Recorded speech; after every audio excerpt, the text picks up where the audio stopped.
reka dusome Itanguriro iki gice cya 3 umurongo wa 6.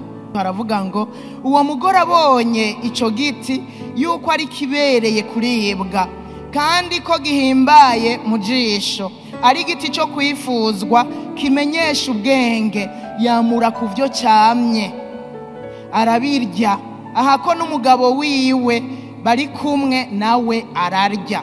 Usomye aha muri igitabo cy'Itanguriro aravuga ngo uwo mugore abonye yuko igiti ari kibereye kuribwa, akiravye mu maso, akiravye yabonye ari kibereye kuribwa. Nukuvuga umubiri wiwe uca wumva wokirya, bya byifuzo by'umubiri. Burya ikibereye kuribwa ni ibyifuzo by'umubiri. Yumva kirabere umubiri, aca yumva arashonje, aca yumva yo umubiri wo kumviriza ico giti uko kimeze. Urumva ikibereye kuribwa ni ibyifuzo by'umubiri. Hanyuma abona ko gihimbaye mu jisho, ibyifuzo by'amaso. Aca arabona ko gihimbaye mu jisho, kiramuhimbaye ari kararaba, ni ibyifuzo by'amaso. Hanyuma ikindi ari igiti cyo kwifuzwa kimenyekanisha ubwenge, kimenyesha ubwenge. Urumva ni ubwibone bw'ubuzima. Urumva kugira ubwenge, nanje mbubwenge, ngira ubwenge nk'Imana, ni ubwibone bw'ubuzima. Uko rero yagerageje Eva, ndabibutsa yuko n'uyu munsi aya mayeri nyene niyo ari karakoresha Satani.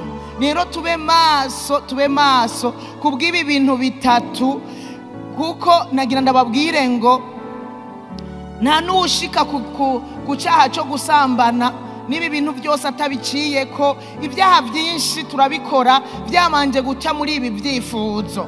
Rero tube maso cyane. Adamu na Eva baraneshejwe, baragwa mu cyaha, kandi abantu bose bo mu isi babasutse mu mwemu yo kurongorwa n'umubiri, baca bagenda barongorwa n'umubiri.